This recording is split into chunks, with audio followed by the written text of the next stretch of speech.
আজকে খালিশপুরে বিএনপির জনসভায় বিএনপির দলের প্রধান কি দুঃসাহস নিয়ে আমাদের আমিরকে বলেছেন মিথ্যাবাদী। উনি মুফতি সেজে গেছেন, উনি ফতোয়া দেয়, উনি বলে কিডা মুনাফিক কিডা কাফের, উনি লন্ডন থেকে সেই ফতোয়া জারি করতেছেন।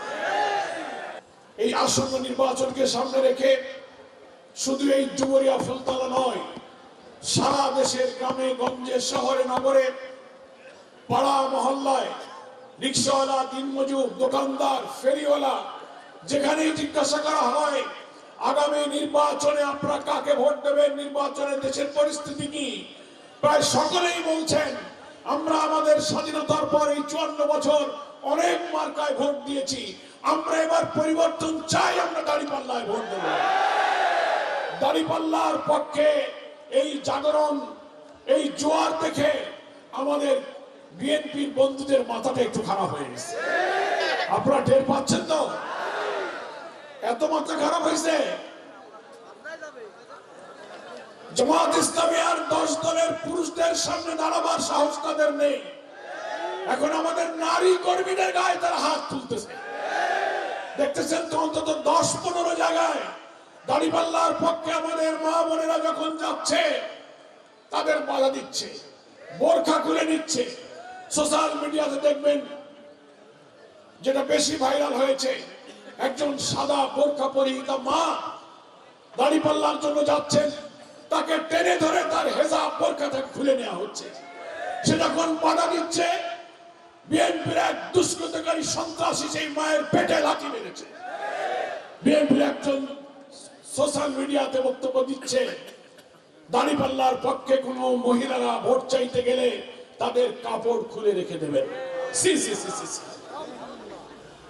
মাথা কি পরিমাণ খারাপ হয়েছে?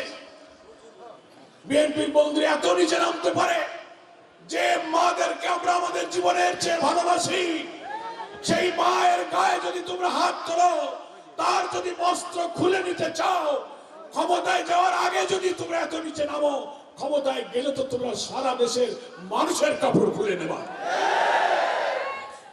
শেরপুরের শ্রীমন্তী উপজেলা জামাত ইসলামীর সেক্রেটারি হাফেজ রেজাউল করিমকে পিটিয়ে পিটিয়ে কুপিয়ে কুপিয়ে হত্যা করা হয়েছে। নির্বাচনের প্রাক্কালে ক্ষমতায় যাওয়ার আগে তোমরা যদি একটা দলের লোকদেরকে হত্যা করো, এই ডুবুরিয়া ফুলতলার মানুষ সাক্ষী সারা দেশে যাওয়া লাগবে না। 5ই আগস্টের পর তখন তো আর আওয়ামী লীগ ছিল না। এই যুগনগর এই ডুবুরিয়ার দোকানে হিন্দুদের বাড়ি ঘরে কারা চাঁদাবাজি করেছিল?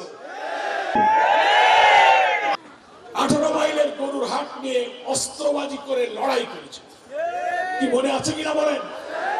ফলে ওনারা বলেন আমাদেরকে ভোট দিলে দেশে আমরা শান্তি আনবো, দুর্নীতি মুক্ত করব। দুর্নীতির দায়ে যারা 14 বছরের সাজা হয় স্বামী স্ত্রী হাওয়া ভবন গড়ে, তারা আবার ক্ষমতা গিয়ে দুর্নীতি কি করে মুক্ত করবে?